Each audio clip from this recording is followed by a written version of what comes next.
ये चाहती भी यही है कि सड़कें बनेंगी टूट जाएंगी, पुल बनेंगे टूटेंगे, दीवारें खड़ी होंगी टूटेंगी, लेकिन जब तक समाज खड़ा नहीं होगा तब तक हमारा मुआशरा खड़ा नहीं हो सकता है, हमारे नस्लों की तब्दील नहीं बदल सकती है। अच्छा एहतमाम है और मैं मुबारकबाद देता हूं कि आप लोगों ने धरने का एहतमाम किया है और सदाकत के उसूल को दामन से, सदाकत का दामन नहीं छोड़ना चाहिए।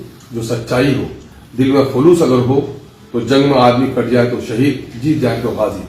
मोर प्रखंड के पंचायत झवाड़ी और अधार के मेरे सभी सम्मानित और इनकलाबी भाइयों, अजीजों और बुजुर्गों, अस्सलाम वालेकुम, आदाब। मुझे एक खबर मिली है कि 24 फरवरी बरोज शनिचर को दिन के 10 बजे रोड नहीं तो वोट नहीं नारा के एहतमाम में एक रोजा धरने का इनेकाद किया गया है।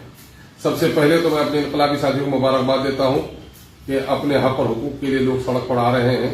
ये अच्छी अलामत है किसी भी समाज के लिए। जब से वो समाज अपने हक के लिए बेदार हो जाए तो रास्ते की बाधाएं भी दूर होती हैं, ऊपर वाले की मदद आती है। मैंने कई लोगों से पूछा कि क्या इससे पहले भी इस तरह के मौजूआत पे धरने का इनेकाद हुआ, तो लोगों ने कहा नहीं। तो मैं समझता हूं कि एमआईएम की बड़ी कामयाबी है कि एमआईएम ने जब से कदम रखा है, लोग इस तरह के मामलात में इनकलाब जिंदाबाद के नारे लगाना, सड़कों पर धरना देने का एहतमाम कर रहे हैं। और एमआईएम चाहती भी यही है कि सड़कें बनेंगी टूट जाएंगी, पुल बनेंगे टूटेंगे, दीवारें खड़ी होंगी टूटेंगी, लेकिन जब तक समाज खड़ा नहीं होगा तब तक हमारा मुआशरा खड़ा नहीं हो सकता है, हमारे नस्लों की तब्दील नहीं बदल सकती है। अच्छा एहतमाम है। लेकिन जाहिर है कि आपने हुकूमत के खिलाफ नारे लगाए हैं, लेकिन उसमें कुछ लोग ऐसे भी होंगे कि हम लोग को भी इशारा करेंगे। तो हम लोग, मैं अपने तौर पर वाजिब समझता हूं कि मैं आपको खबर दे दूं कि आज से 2 साल पहले ही उस सड़क के डीपीआर के हम लोगों ने बनवा कर भेजा, चूंकि नाले पर वो सड़क है, बांस की झाड़ियों के दरमियान में है, कीचड़ भी उसमें बहुत ज्यादा रहता है। तो नतीजा ये हुआ कि लगभग 3 करोड़ से ज्यादा का एस्टीमेट बनाया गया। 1 किलोमीटर से कम दूरी है, 900 मीटर की है। उस पर कई मरहले में इंक्वायरी हुई। इंक्वायरी होने के बाद अभी 2 करोड़ 30 लाख पर उसका फाइनल हुआ है, जिसका कागज यहाँ पर हेडक्वार्टर में सबमिट हो गया है। मैं समझता हूँ कि अंतरिम उसका टेंडर होने वाला है। ताहम लोग बैठे हैं, मैं उसको मुबारकबाद देता हूँ।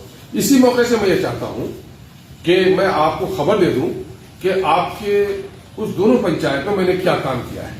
अभी तो आप देख रहे होंगे कि गिरिया से लेकर के आपका झवाड़ी तक लगभग 6 करोड़ की लागत से सड़क भी आपकी बन रही है, पुल भी आपकी तामीर हो चुकी है वहां पर। उसके बाद मैं आपको बता दूं कि रहरिया मोड़ से गुंसा टोला लंबाई 1 किलोमीटर, लागत 17 लाख।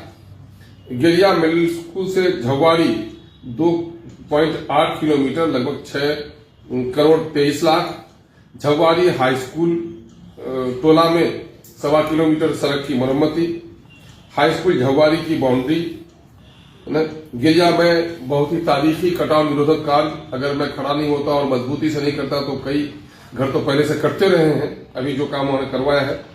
आधार के सिलसिले में भी आपको खबर दे दूं कि हाफिज जी के घर से मुस्लिम के घर तक पीसीसी सड़क का निर्माण। मदरसा इस्लाहुल मुस्लिमीन मनवारी की 4 दीवारी और गेट अभी लगभग 15 लाख की लागत से बनने जा रहा है आपका, है ना। मनवारे में कटाव निरोधक कार्य भी करा गया है। और आपको सुनकर खुशी होगी कि बकड़ा घाट पर 6 करोड़ की लागत से पुल और दोनों तरफ की अप्रोच सड़क की तामीर का भी सेंटर पूरा दिया और 6 महीना पहले टेंडर हो चुका है। बहुत सारे मैं समझता हूं कि हमारे पंचायत के जो जनप्रतिनिधि हैं उन लोगों को मालूम भी है। कल भी मैं हेडक्वार्टर में इस तरह से मिला हूं, वो ठेकेदार काम नहीं कर रहा है। अनकरीब चाहे वो ठेकेदार काम करेगा या फिर एक टेंडर हो गया वो काम कराया जाएगा। एक कलील वक्फे में इतने सारे काम इन 2 पंचायतों के मैंने कराया है। ताहम चूंकि उस इलाके के साथ जो नाइंसाफी हुई है और काम करने की जरूरत है। और मैं मुबारकबाद देता हूं कि आप लोगों ने धरने का एहतमाम किया है और सदाकत के उसूल को दामन से, सदाकत का दामन नहीं छोड़ना चाहिए। जो सच्चाई हो, दिल में खुलूस अगर हो तो जंग में आदमी कट जाए तो शहीद, जीत जाए तो गाजी। वर्ड नहीं नारा सड़क का हो और किसी को बदनाम करने का इरादा हो तो मैं समझता हूं ये मुनासिब अमल नहीं होगा। मैं आप पर कोई शक व रैब नहीं करता, मैं आप लोगों को मुबारकबाद देता हूं। मैं अगर वहां रहता तो मैं खुद आता, और लेकिन चूंकि आप ही के मसाइल को असेंबली में लगातार उठाने का मुझे मौका मिल रहा है तो मैं उन तमाम मामला को अभी यहाँ देख रहा हूँ। तो बहुत बहुत शुक्रिया। अस्सलाम वालेकुम, आदाब। कोई भी मशवरा हो या नसीहत हो तो मुझे जरूर दीजिए। मैं इंसान हूँ, फरिश्ता नहीं, है ना, और आपका खादिम हूँ। यकीनन है कि आपकी उम्मीदें हमसे वाबस्ता हैं। आपकी उम्मीदों पर पूरा उतरना हमारा फरीजा है। मेरी कोशिश जारी है। अल्लाह से मदद की दरख्वास्त करता हूँ। वस्सलाम।